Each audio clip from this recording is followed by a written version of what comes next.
Bueno, vamos a comenzar. Primero quiero agradecerles por este tiempo que están destinando para ver, revisar y poder recibir estos aportes que tenemos sobre todo desde el mercado de la comunicación y la consultoría. Como ya algunas de las personas escucharon, mi nombre es Rodrigo Jordán. Yo orgullosamente soy graduado de la FACSO. Ya no me acuerdo, creo que el año por ahí 97 me encontraba con algunos profesores que no había visto años. También tengo compañeros que hemos trabajado en medios de comunicación y me encanta decir siempre que la Universidad Central fue esta matriz que luego me ha llevado no solo una trayectoria de trabajar en medios grandes y luego también en consultoras de comunicación, y ahora finalmente tenemos un grupo de consultoras que estamos compitiendo en el mercado, sobre todo en una causa que tenemos nosotros que es importantísima, que es la comunicación de crisis. Creemos y hemos visto en más de 15 años de asesoría yo diría al 70% de las empresas más grandes del Ecuador, a gobiernos, alcaldías, hemos descubierto algo que es importante. Creo que las organizaciones están cada vez menos preparadas para enfrentar una crisis comunicacional. Sobre todo, ¿por qué? Porque vivimos en sociedades hipercomunicadas y aunque ustedes no me lo crean, la recurrencia de crisis en organizaciones públicas y privadas cada vez es mayor.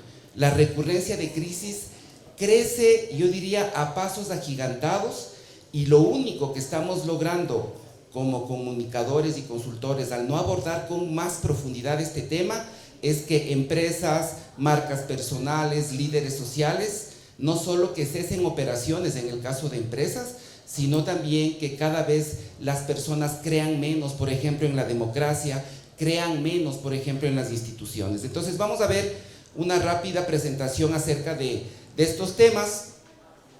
Déjenme ver aquí si hay un cursor, ahí está. Entonces ahí quería que me conozcan un poco. Mi nombre es Rodrigo Jordán.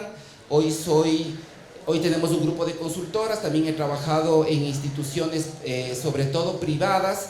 Soy profesor ahora de la Universidad Andina Simón Bolívar y he sido profesor visitante de algunas universidades. También he publicado algunos libros con una editorial inglesa sobre los temas, sobre todo de estructura de medios en el Ecuador. También hemos trabajado con Europa en temas de libertad de expresión. En este momento, como les decía, tenemos estas consultoras. Digamos, es un honor que ser el primer ecuatoriano en ser columnista de CNN en español, en la página web, y he trabajado mucho, sobre todo, en el área nacional e internacional de lo que es comunicación de crisis. Este es el grupo de nuestras consultoras que tenemos. Son básicamente líneas y unidades de negocio en los temas de habilidades de comunicación. Hemos creado también, esto es importantísimo para que se puedan unir, un centro latinoamericano de manejo de crisis y comunicación que es pionero en el Ecuador, y queremos sobre todo integrar la mayor cantidad no solo de expertos sino también de estudiantes que se puedan unir a esta organización que básicamente es una ONG que busca esta causa que les decía, lograr que las marcas personales, las instituciones y las empresas tengan mayores habilidades para poder superar una crisis. Miren, hace poco tuve la oportunidad de dar una conferencia para un nuevo banco que está entrando en el Ecuador, y cuando nosotros hablamos de instituciones financieras estamos hablando de riesgos financieros. Ustedes saben lo grave que es que un banco entre en crisis, y ya en poco tiempo este banco que se llama Diners, que como ustedes saben se va a convertir en un banco, estamos trabajando con ellos en los temas de riesgo financiero, pero desde el nivel comunicacional. Y justamente yo decía hace poco en esta conferencia, es que vivimos tiempos peligrosos. ¿Por qué? Porque todas las instituciones, incluso ustedes como marca personal, estamos a un clic de una crisis. ¿Qué quiere decir una crisis? Quiere decir básicamente la creación de un ecosistema de opinión pública hostil a lo que ustedes hacen o a su causa social. Ustedes han visto, por ejemplo, crisis virales de empresas, crisis virales de marcas personales, de políticos. ¿Cuántas crisis se acuerdan de crisis de reputación de los políticos? ¿Son recurrentes o no son recurrentes? ¿Cómo? Todo el tiempo. Todo el tiempo. Es más, nuestra política se basa en polémicas, en crisis reputacionales, en campañas interesadas de trolls, de fake news.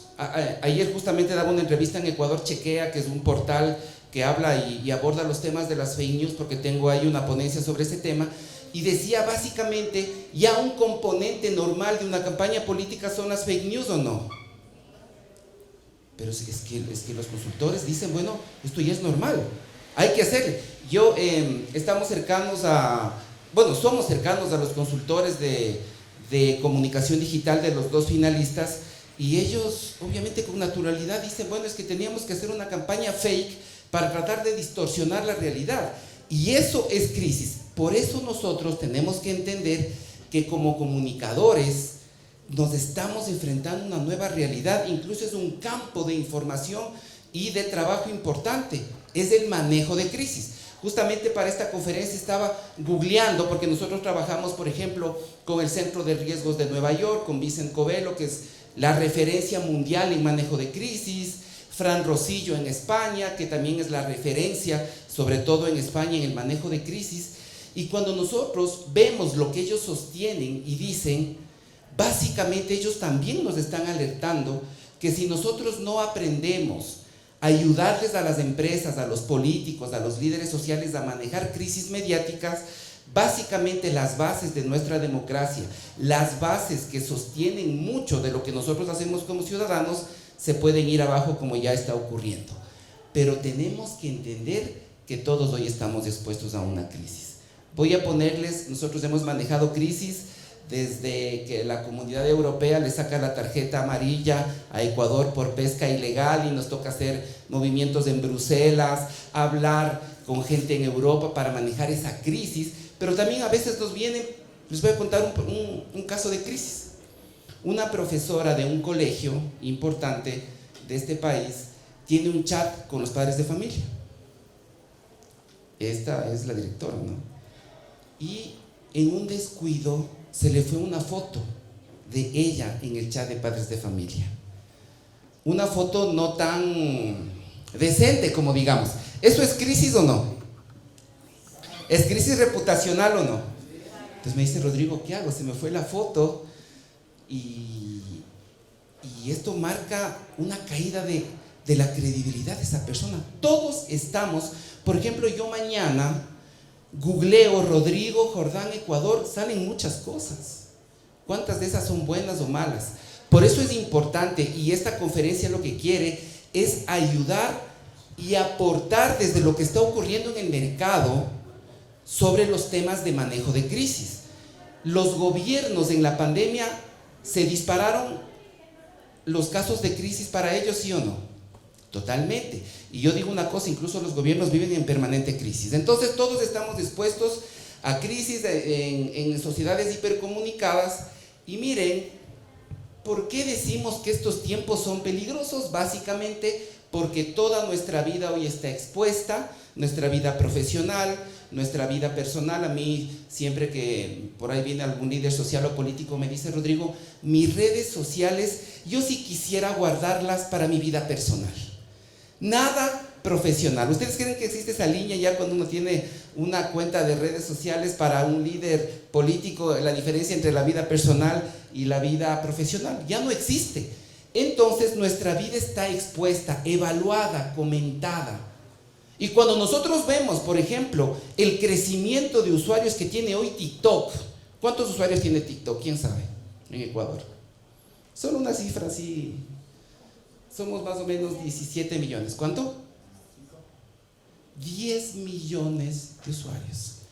Le está alcanzando a Facebook, que tiene 12, y a mediados del próximo año será la red más usada en Ecuador. Por tanto, nuestra vida es comentada, evaluada. Las redes sociales son herramientas de competitividad desleal que pueden unir a grupos, a enemigos. A eso se suman las tendencias de redes sociales. En una entrevista que di hace más o menos unos 8 meses en Forbes, en la revista Forbes, decía que las empresas y los gobiernos tienen que cambiar la concepción de la comunicación. ¿Por qué?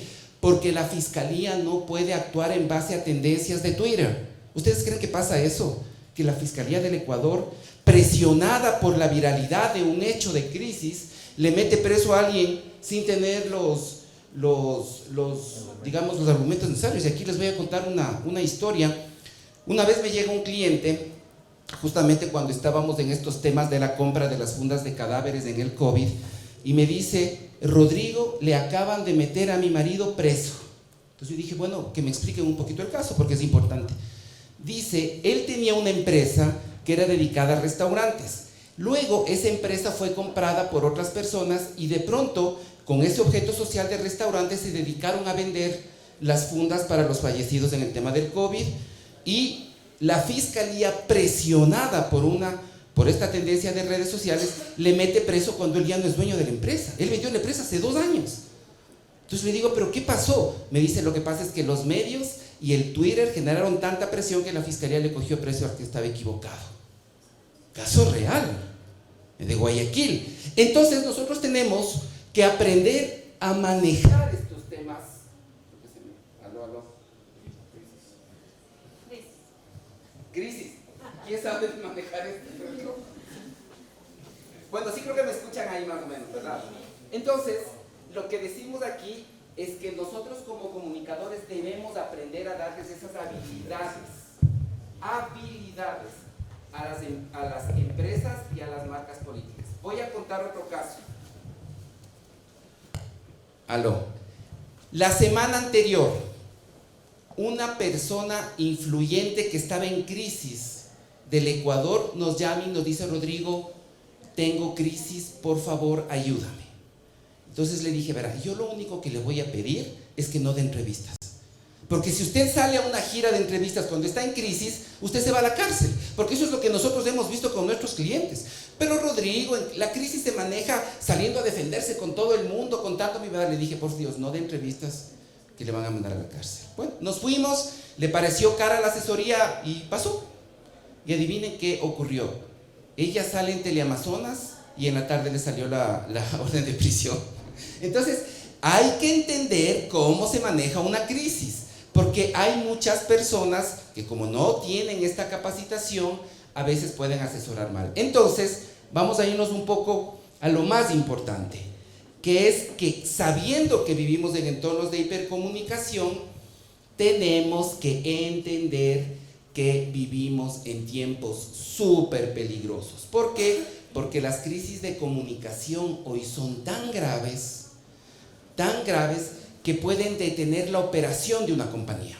Me acuerdo hace mucho tiempo, y esto por favor que no cuenten, hace mucho tiempo Nestlé decidió hacer un incremento en el precio de sus fórmulas para bebés, esas fórmulas que tienen para los niños.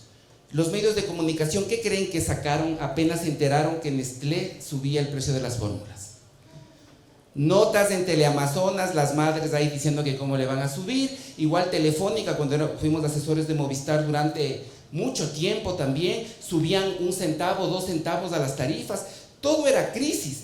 Y esto puede generar, y nosotros también nos especializamos, por ejemplo, en las caídas de señales de Claro, de Telefónica, de CNT. Era un caos cuando se caía la señal nacional. Entonces, ¿qué es lo que tenemos que hacer? Entender que estas crisis pueden llevar no solo a la cárcel a una persona, sino también al cese de operaciones de una organización, cuando es intervenida, por ejemplo, por la superintendencia o lo que sea.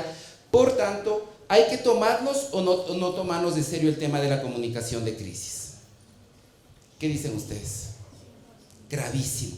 Ustedes pueden caer en una crisis en 2 segundos, aunque su ecosistema de influencia sea pequeño, sea más grande, y por tanto, a pesar de la recurrencia de las crisis en opinión pública, y estas siguen creciendo en las instituciones, nosotros hemos detectado en nuestros clientes un incremento de entre el 60 y 70% anual, porque las organizaciones, voy a poner otro caso que pasó hace mucho tiempo, asesores nosotros de la Fabril nos dice: Rodrigo, estamos en un tema de crisis, ¿qué pasó? Lo que pasa es que un señor dice que ha encontrado un micro ratón en su sachet de aceite de la Favorita y nos está pidiendo $100,000 y no sale a todos los medios a mostrar el ratón.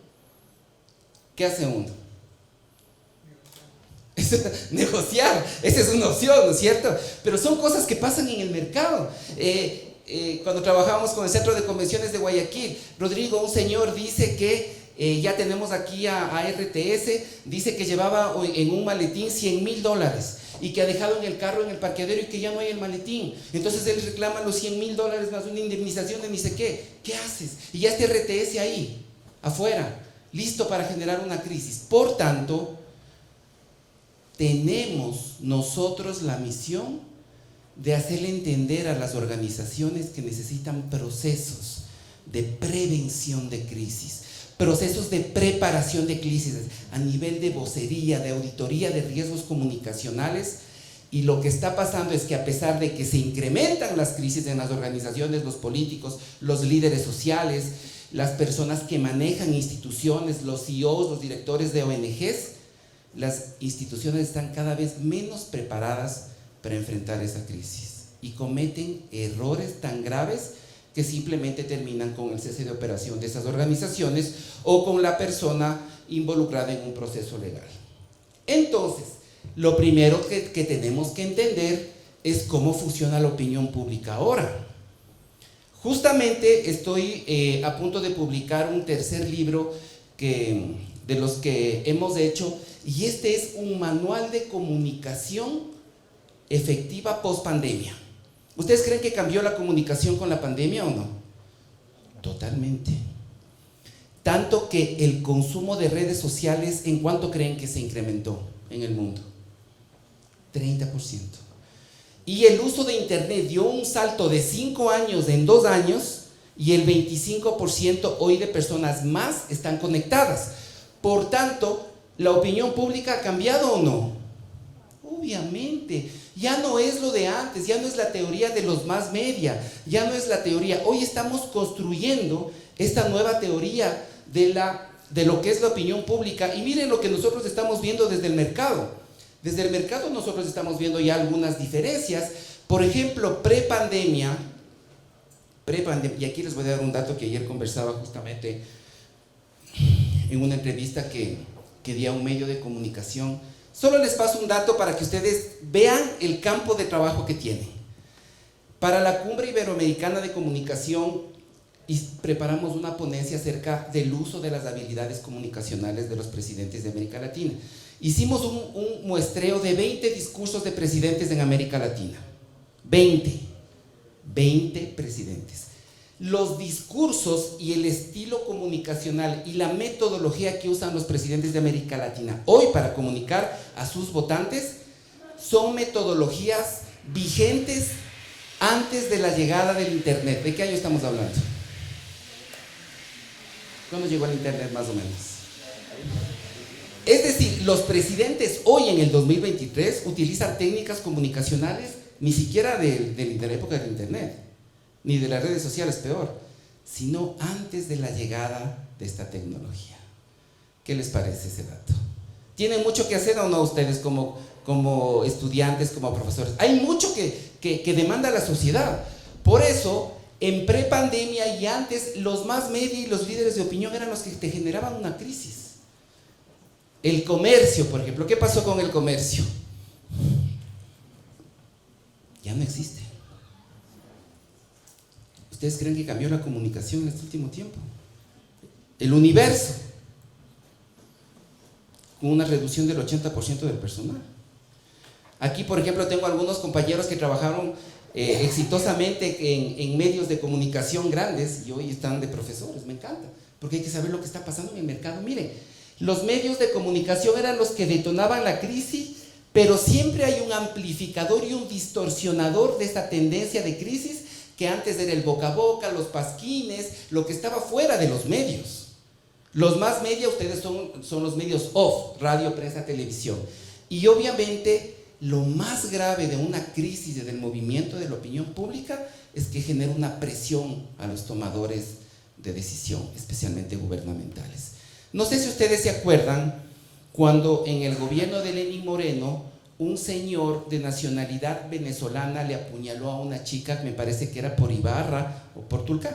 Se armó una crisis y el gobierno, presionado por esa crisis, ¿qué es lo que hizo? Gobernando en base a tendencias de crisis, ¿no?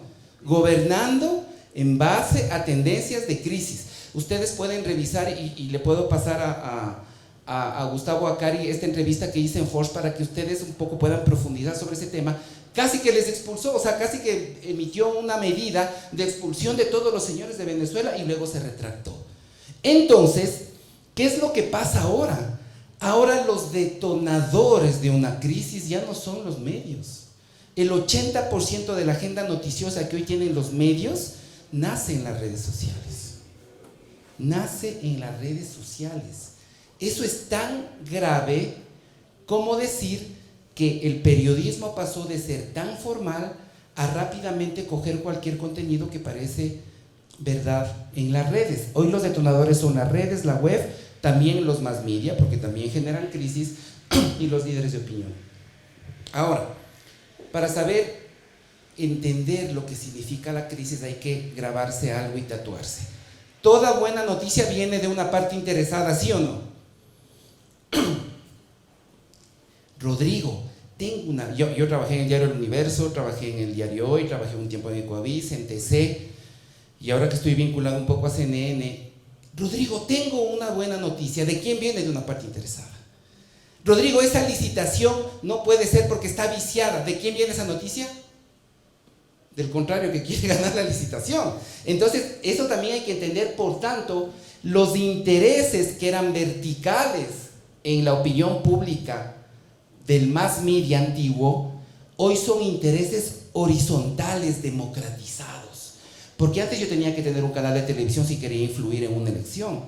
Pero hoy, con $5,000, con $3,000, puedo armar una campaña fake en contra de algo que quiero, ¿sí o no? Claro. Entonces, hoy los intereses simplemente son más horizontales, son democratizados, y vemos hoy como los distorsionadores de la percepción están ahora, en esta época, las fake news, las cuentas interesadas, también los mass media y también los líderes de opinión. Y básicamente llegamos a un punto en el manejo de crisis. Presionar a tal nivel para que el gobierno o las autoridades judiciales o las autoridades legislativas gobiernen en base a tendencias de redes sociales. ¿Tenemos o no tenemos, como estudiosos de la comunicación, un desafío?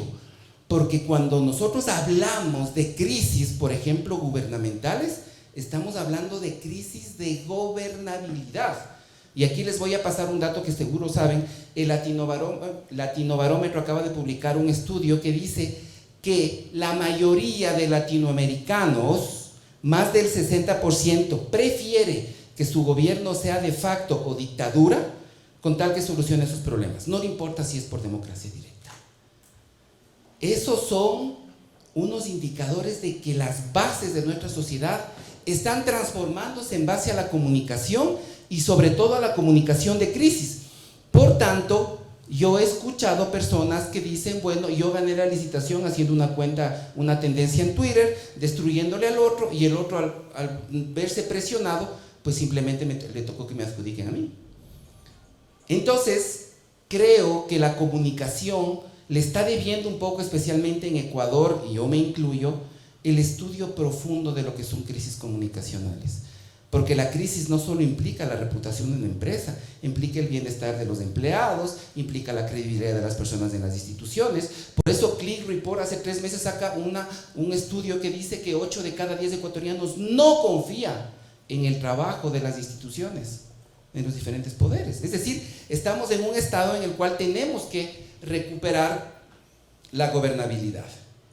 Y este es un tema que justamente lo estábamos estructurando y hablamos aquí que la opinión pública hoy pasó de ser una suma de opiniones a un enjambre de detractores. ¿Esto qué quiere decir? ¿Se acuerdan que antes, por ejemplo, si había una crisis, la gente conversaba en el boca a boca, pero no tenías una red social tan potente que genere detractores a tal nivel como hoy puedes tener en una crisis? Voy a poner un ejemplo.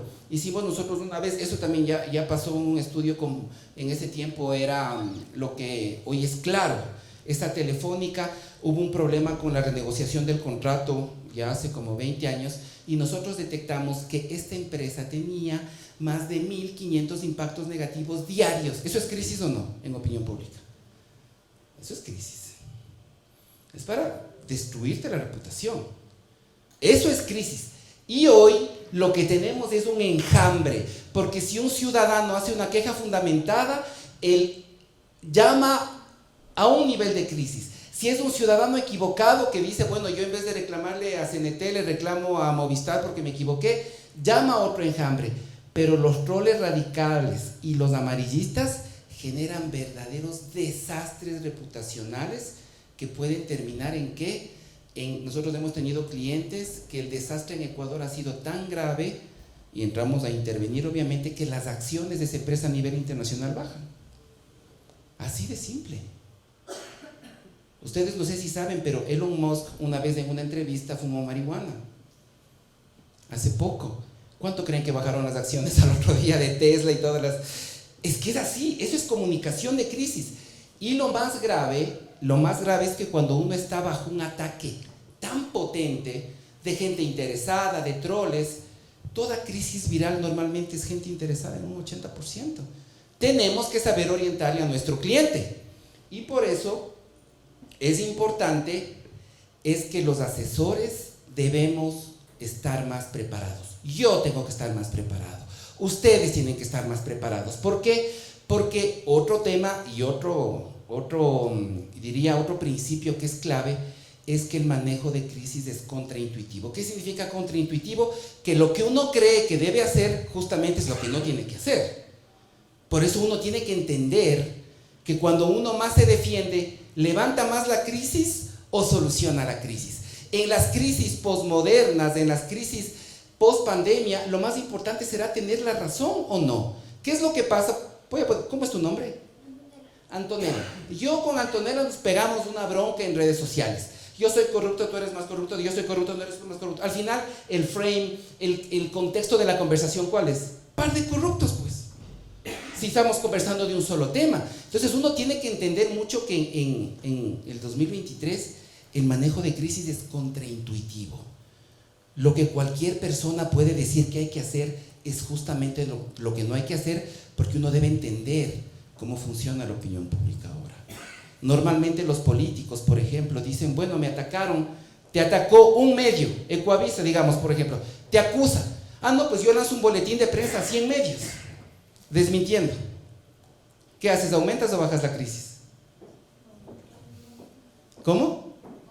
En una sociedad en la que nadie cree en nadie, ¿aumentas o bajas la crisis? Claro. Y dices, no, es que, por favor, yo quiero decir mi verdad. Yo solo tengo un ataque, ¿no? Entonces voy a salir a una gira de medios en 20 medios. Entonces yo mismo pongo este tema, ¿en qué? En la agenda periodística de los medios. Y como los medios trabajan con las diferentes versiones, también en su mayoría, ellos van también le estás dando, digamos, también palestra a tu enemigo, porque también le van a preguntar sobre el tema. Entonces, aquí vienen algunos consejos y con esto vamos centrando y casi terminando este tema. Es que hoy el manejo de crisis es contraintuitivo, no hay que hacer lo que parece lógico hacer. La mayoría de las crisis comunicacionales se desarrollan en Twitter hoy a nivel de opinión pública noticiosa, y estos no son verdaderos conflictos de opinión pública. ¿Cuántos usuarios tiene Twitter? Ustedes son estudiantes, veo muchos estudiantes y me encanta. ¿Cuántos usuarios tendrá Twitter en el Ecuador? 3 millones. Y de esos el 60% son cuentas troll, fake y pagadas. Es decir, no pasa nada. Si tu crisis es en Twitter, no pasa nada. Tenemos que entender la verdadera dimensión. El objetivo en el manejo de este tipo de crisis ya no es tener la razón, es que el conflicto desaparezca de la opinión pública. ¿Por qué? Porque cuando tú más alimentas la discusión de tu crisis, las percepciones negativas aumentan o disminuyen. Aumentan. Entonces, ¿qué es lo que tenemos que hacer? Por eso uno de los principales razonamientos para la gestión efectiva es preguntarse si lo que hago aumenta la crisis. Les voy a contar otro caso. Digamos, porque nosotros estamos llenos de historias en todas estas cosas. Éramos amigos del asesor de un ministro de Inclusión Económica y Social creo que dos gobiernos anteriores. Y a él le sale una denuncia de que cuando pasó por el IES, él mismo se sacó unos préstamos para él mismo. Bueno, Entonces me acuerdo que este asesor nos decía: Rodrigo, ¿qué crees que hay que hacer? Porque Yaneri Nostroza le llamó a una entrevista para desmentir. Yo le dije: ¿sabes qué? Mejor en crisis las respuestas son escritas y concretas. No hay posibilidad de entrevista, sino porque hay distorsión. Bueno, al final el candidato dijo: no, es que me han tocado mi honra, yo tengo que hacer gira de medios. Bueno, comenzó con Yaneri Nostroza. Janet le dice: bueno, ¿y qué pasó con este préstamo? Dice: sí, lo que pasa, y justificó. Dice: pero un ratito, me han pasado otras 7 denuncias en donde esto y esto, al aire. Para la tarde tenía orden de captura. Yo no quiero decir con esto de que hay que tapar las cosas que están chuecas o no, eso no. Estamos hablando de gestión de crisis. El señor puede tener toda la razón también. Le pasó a un asambleísta también. Rodrigo, no, digamos, no era mi cliente. Le saltó la crisis, no voy a hacer 17 agendas de medios. En la tarde estaba destituida como asambleísta. Entonces no se trata de tapar a nadie, se trata de saber gestionar una crisis, y por eso les voy a dar aquí algunos consejos para terminar. Manejar un conflicto ya tiene un riesgo, es decir, lo ideal es que no llegue la crisis. Entonces, tenemos que ser innovadores en la prevención de la crisis, y para eso existen 2 herramientas clave. Primero, auditorías periódicas de riesgos comunicacionales. Importante, saber en cada departamento de tu organización de dónde puede nacer una crisis. Solo 2 de cada 10 crisis no pudieron tener una previsión. Esto quiere decir desastres naturales, cosas que realmente hasta eso se puede prevenir un poco. Pero 8 de cada 10 crisis son totalmente previsibles. Voy a poner un ejemplo, pero es que esto es de lo más lógico, pero no hace nadie, ¿no? Me van a nombrar a mí ministro y yo no he pagado impuestos, por ejemplo. ¿Eso es un riesgo comunicacional o no? ¿Esto se puede mapear antes o no? ¡Claro! Pero les juro, es increíble. Nombra al ministro y como no piensan en esto, él no ha pagado 5 años de impuestos, entonces le saca el expreso siempre, ¿no? Que es especialista. Disculpe, ¿quién va a ser el nuevo ministro? Vamos a la SRI, a ver si ha pagado impuestos. Y te sacan el aire. Entonces, hay que hacer auditorías de riesgos comunicacionales. Y también hay que cultivar mucho la reputación de terceros, es decir, tener siempre una política comunicacional de que terceros hablen bien de ti. Como digo, nosotros incluso como consultores tenemos también ciertos límites cuando aceptamos clientes, porque también han venido políticos que ya, digamos, impresentables, nosotros no podemos trabajar con ellos, uno también tiene que tener esas líneas. Y es importantísimo tener una política integral de manejo comunicacional de tu marca. ¿Esto qué quiere decir? Básicamente, comunicar acerca de la calidad de tus productos o servicios, o si eres un político, demostrar lo que has hecho en tu gestión. Segundo, ¿cómo generas esa gestión?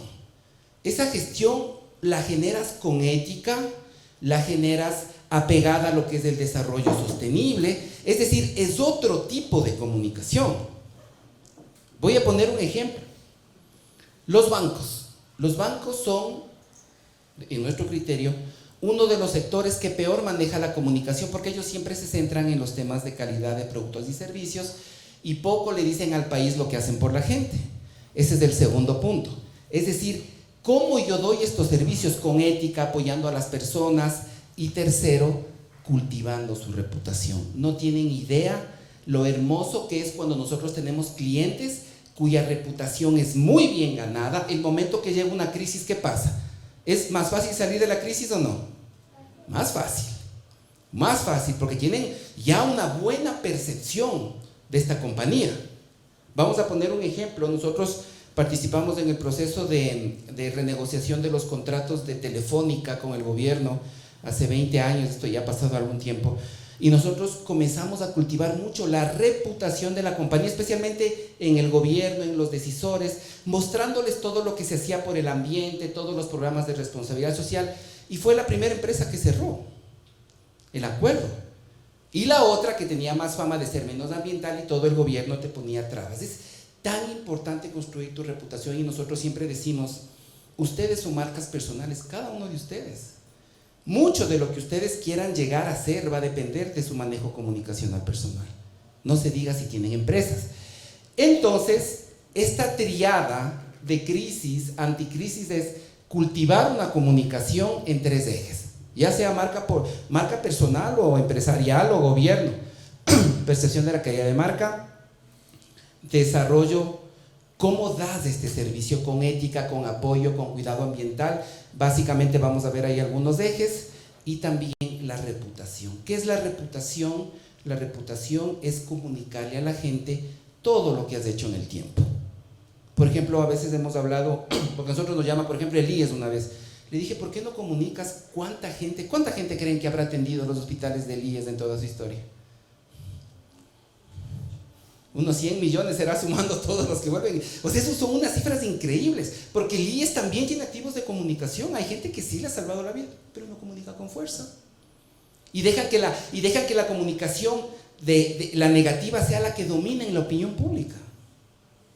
Nosotros siempre decíamos antes cuando asesorábamos, por cada impacto negativo, 5 positivos. Porque el cerebro, si ustedes estudian la neurociencia, las teorías del doctor Paul MacLean, todo lo que se ha dicho nuevamente, el cerebro tiene algo que se llama sesgo de negatividad. O sea, de naturaleza, lo negativo es lo que más se nos queda y no lo positivo. Entonces uno tiene que entender también eso. Por ejemplo, una comunicación alineada, este es el punto 2, a los Objetivos de Desarrollo Sostenible de Naciones Unidas, que digamos es un referente para construir una buena reputación, fin de la pobreza, son todos estos objetivos para la Agenda 2030 que tiene Naciones Unidas. Entonces, siempre recomendamos a las empresas que comuniquen todo lo que hacen para erradicar la pobreza, hambre cero, salud, bienestar. Eso también le interesa a la gente. Incluso hay un estudio en Estados Unidos que dice que 7 de cada 10 consumidores norteamericanos declaran que prefiere comprar a empresas que tengan buena reputación a empresas que no tengan reputación o tengan mala reputación. Entonces la gente también decide la compra de algo en favor de empresas que están haciendo este tipo de comunicación también. Y esto obviamente es un blindaje anticrisis, esto es claro. Y también tener una red de aliados que creen un escudo reputacional desde terceros. Qué hermoso, por ejemplo, que un día, voy a poner un ejemplo, Rigoberta Menchú saque un video y diga, he probado los servicios de Rodrigo Jordán, súper bien. ¿Es su reputación de terceros o no? Súper bien, que la gente hable bien de ti. Y eso también tenemos que preocuparnos. Y eso también es importante. Incluso les voy a decir un tema. Nosotros manejamos la comunicación de algunas universidades, especialmente en los temas de creación de reputación.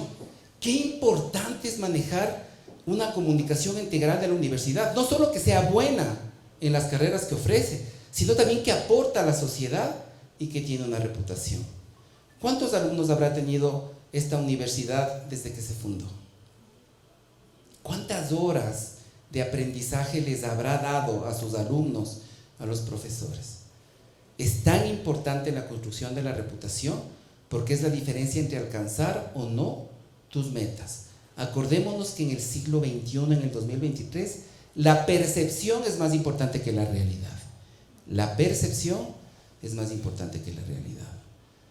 Entonces, quiero terminar con esto y decirles que creo, y sintiéndome no solo orgulloso de ser exalumno de esta facultad, me encontré con un querido profesor que se llama Mauricio González, que no sé si está por aquí, que yo le mando un saludo porque fue un excelente profesor. Me acuerdo, imagínense, desde hace mucho tiempo cuando yo era alumno de la Faxo, una maravilla. Y también le he visto a Montserrat, personas que también estaban cuando yo estudiaba. Y no solo me siento orgulloso de haber estudiado en esta universidad que en el pregrado me dio todas las bases de lo que luego llegué a ser como profesional. Luego estudié en la Universidad de Navarra, en España. Y les digo una cosa, la comunicación no ha muerto. Hoy las facultades de comunicación están en una pequeña crisis a nivel general porque dicen, ya pues ¿a dónde van a ir? Ya no hay medios de comunicación, ya no hay el comercio, el universo quebrando, los canales quebrando. No, hay un montón de campo. Y le debemos al Ecuador un manejo comunicacional correcto. ¿Por qué creen ustedes que el actual gobierno marca un récord latinoamericano de pérdida de 40 puntos en evaluación positiva de gestión cada año? ¿Por qué? ¿Por qué? Es que no hace nada. Sí, pero tiene que comunicar bien, pues. ¿En cuántos gobiernos creen que la comunicación se ha manejado mal? Sí, en la mayoría, ¿no? Claro. Entonces, ustedes tienen una responsabilidad, estudiantes, profesores, de seguir investigando. Yo justamente cuando hablo los temas de crisis digo, tengo que sacar un libro, otro artículo académico. Yo tengo un artículo académico con la Universidad Andina que es cómo manejar las transiciones de gobiernos a nivel comunicacional. Y es importantísimo, hay tanto que hacer. Y yo creo que por ahí ustedes pueden ser personas exitosas. Todo va a depender de hasta dónde quieran llegar. Espero haber aportado un poco de la experiencia nuestra en el mercado como consultores de crisis. Y obviamente les voy a poner mis redes sociales si quieren contactarse, especialmente en el Instagram. Nosotros los millennials nos contactamos solo por Instagram, ya. No, es broma. Entonces, por favor, escríbanme, y si quieren ser parte del Centro Latinoamericano de Manejo de Crisis y Comunicación, si necesitan alguna ayuda, alguna orientación, siempre estamos a las órdenes, y no se diga en esta universidad. Muchas gracias.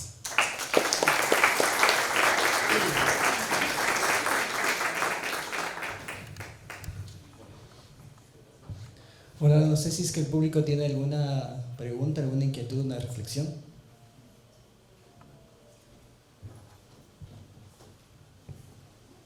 Gracias. Muy interesante, la verdad. Los datos de la penetración de redes sociales, de todo lo que hay en el Ecuador, son realmente interesantes de analizar. Más en un país tan diverso culturalmente, donde además tenemos unos estereotipos coloniales que ubican, no sé, la población indígena como fuera del tiempo, ¿no? Atemporal, cuando en realidad la penetración es total también en estos espacios. Ahora, mi pregunta tiene que ver más bien con, en este complejísimo panorama, ¿cuáles son los retos que tenemos que asumir, por ejemplo, en la carrera de periodismo? ¿Cómo enfrentas esta nueva realidad donde además creo que de cada visita a medios de comunicación vienen de redes sociales 3 de cada 4, si no estoy mal en el dato que publicaron en junio? ¿Cómo hacemos periodismo? ¿Qué periodismo para este contexto diferente que tú has planteado? Perfecto. ¿Cómo es tu nombre, perdón? Gabriela. ¿Tú eres profesora de la U? Perfecto, Gabriela. Aquí Gabriela nos hace una pregunta inteligente, porque ese es uno de los ejes más importantes del desafío que tenemos como comunicadores. Nosotros tenemos que entender dos cosas. Voy a contestar el tema de en general hacia dónde orientar la carrera, en mi criterio, en mi humilde criterio, y segundo, cómo hacer periodismo de lo que nosotros estamos viendo. Primero, es importante entender que la comunicación es transversal a cualquier operación de cualquier entidad pública y privada, es transversal a cualquier trabajo de cualquier marca personal. Entonces, al ser transversal, ustedes están hablando que ustedes como comunicadores y como profesores tenemos, y yo también, porque yo también tengo que mejorar muchísimo tengo que mejorar, tenemos que entender las correlaciones que existen entre la comunicación y toda la cadena de valor, si hablamos un poquito de Michael Porter, o todos los procesos que tienen las organizaciones. Porque creo que nos hemos centrado en creer que la comunicación es medios de comunicación. Es decir, hay muchísimo más hoy en la comunicación organizacional.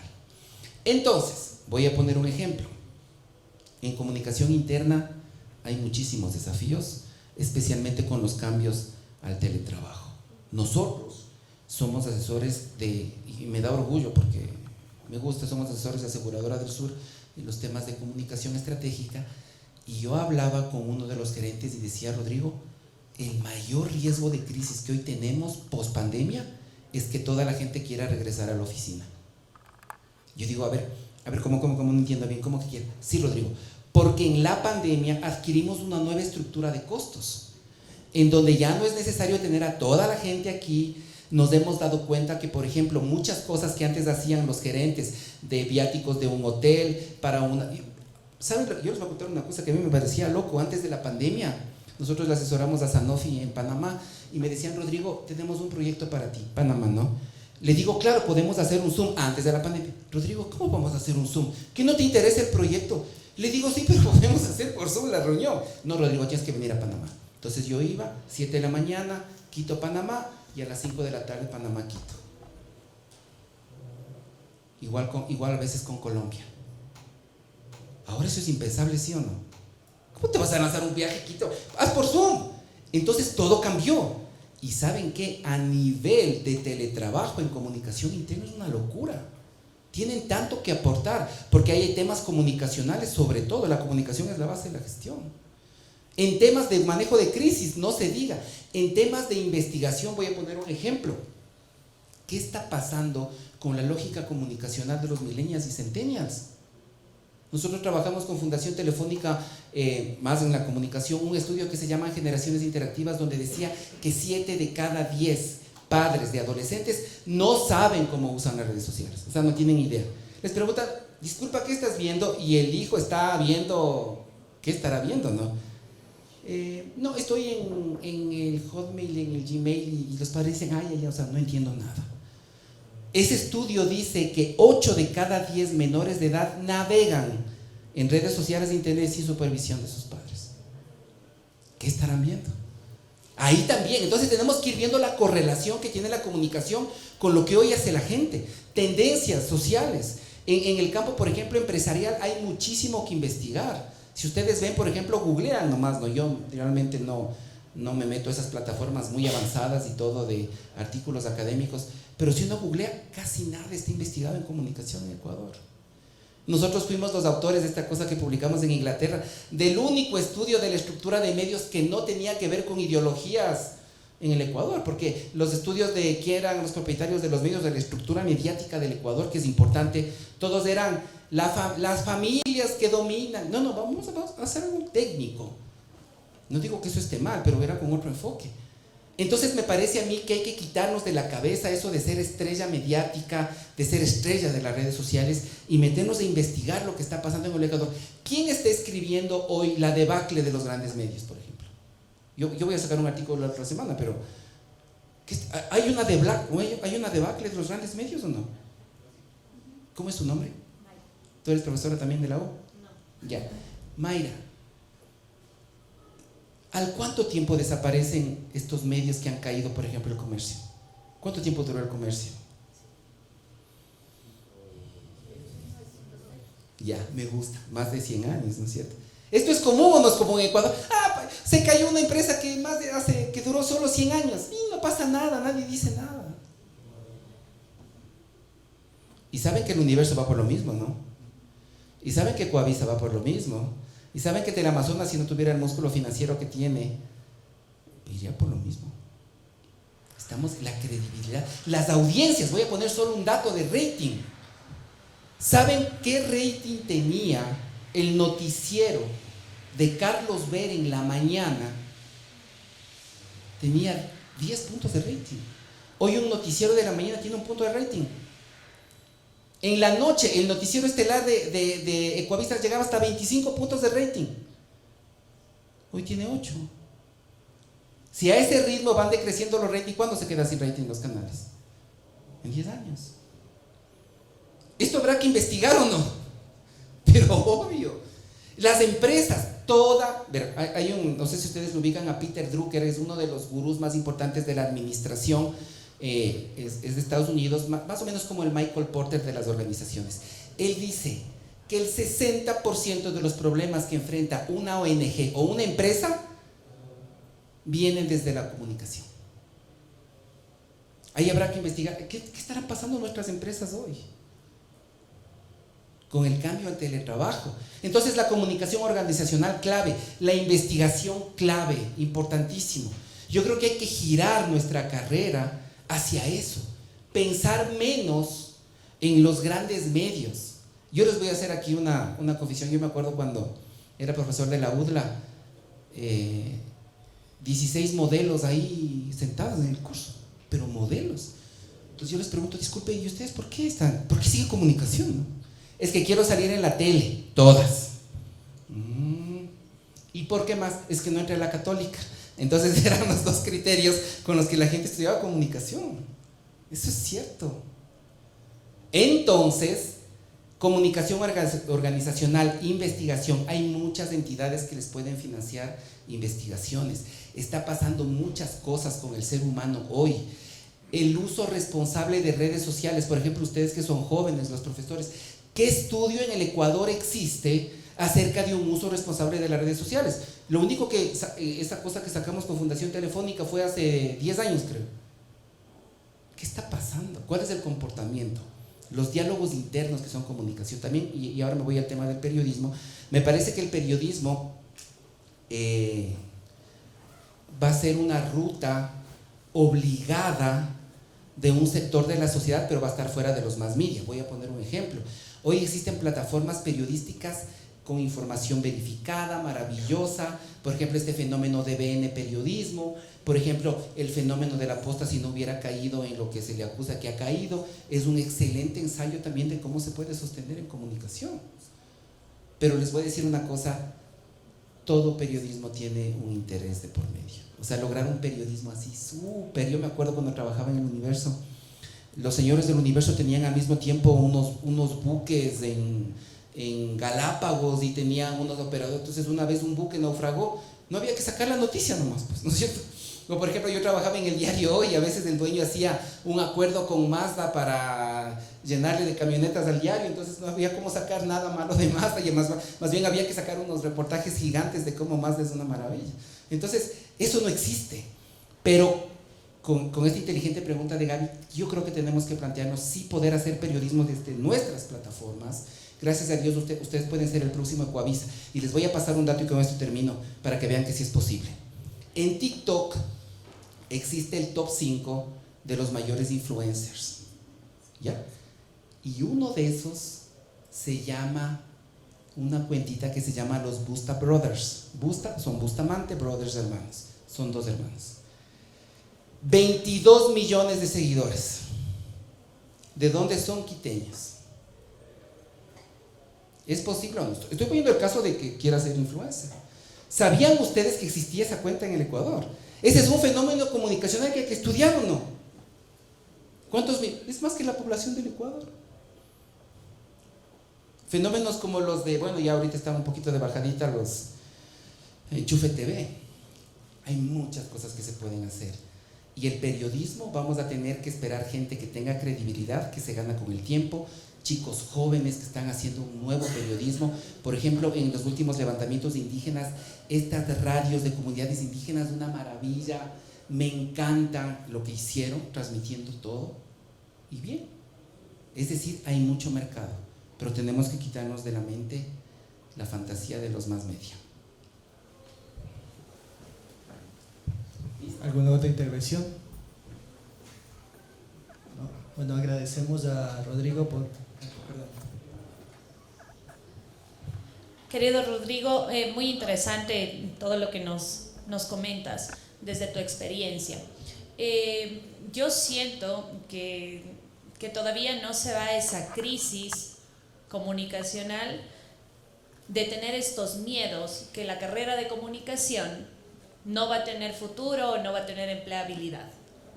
¿Cuál es tu respuesta o tu mensaje a los jóvenes que están estudiando comunicación? Esa es otra excelente pregunta que la contesté hace poquito, pero yo les diría, y justo conversábamos con Cari antes de entrar acá, luego de, yo comencé, y les voy a contar un dato porque aquí no me va a dejar mentir, en una facultad de comunicación en la que éramos 800 estudiantes. Había 2 cámaras para todos, los estudios de radio se insonorizaban con cubetas de huevos, recibíamos clases en el garaje, pero el contenido era bueno, porque eso te forma. Y yo te digo, hoy los jóvenes creo que solo tienen que pensar en una cosa: ¿hasta dónde quiero llegar? Porque Porque paradigmas, ejemplos tienes en todo lado. Yo quiero ser un influencer potente, y entonces como los Busta Brothers. Yo quiero ser el nuevo Don Alfonsito de Coavisa. Ya, ahí está, también es una meta. Yo quiero ser el mejor profesor para que luego ir a dar clases en Colombia. Está bien, todo depende a dónde quieras llegar. Y solo hay un trabajo. Primero, excelencia, y segundo, comunicación.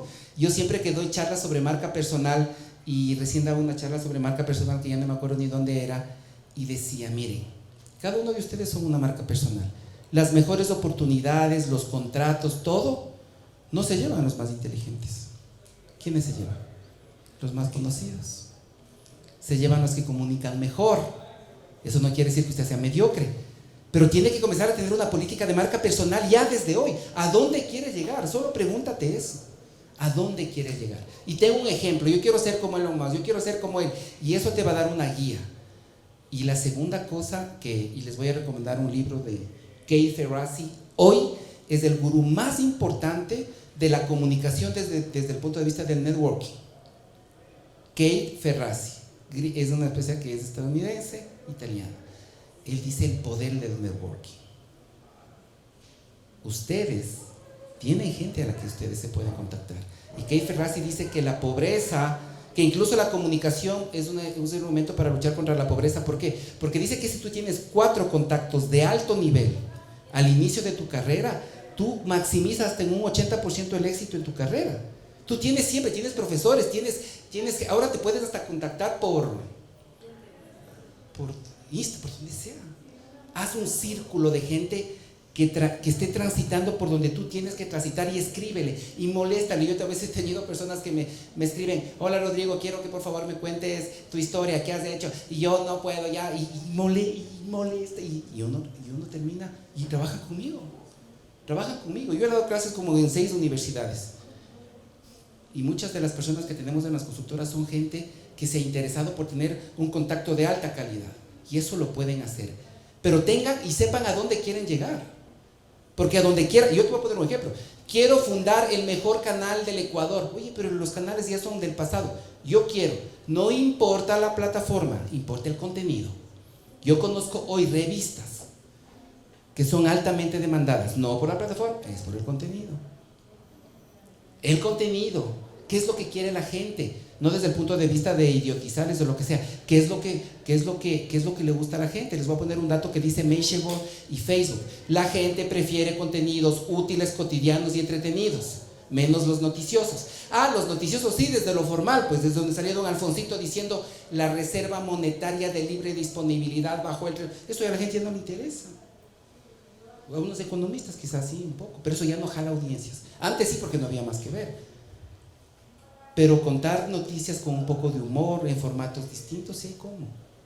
La empleabilidad es alta, pero tenemos que desengranar esas relaciones que tiene la comunicación con todo lo que hacen las instituciones de la sociedad y las marcas personales.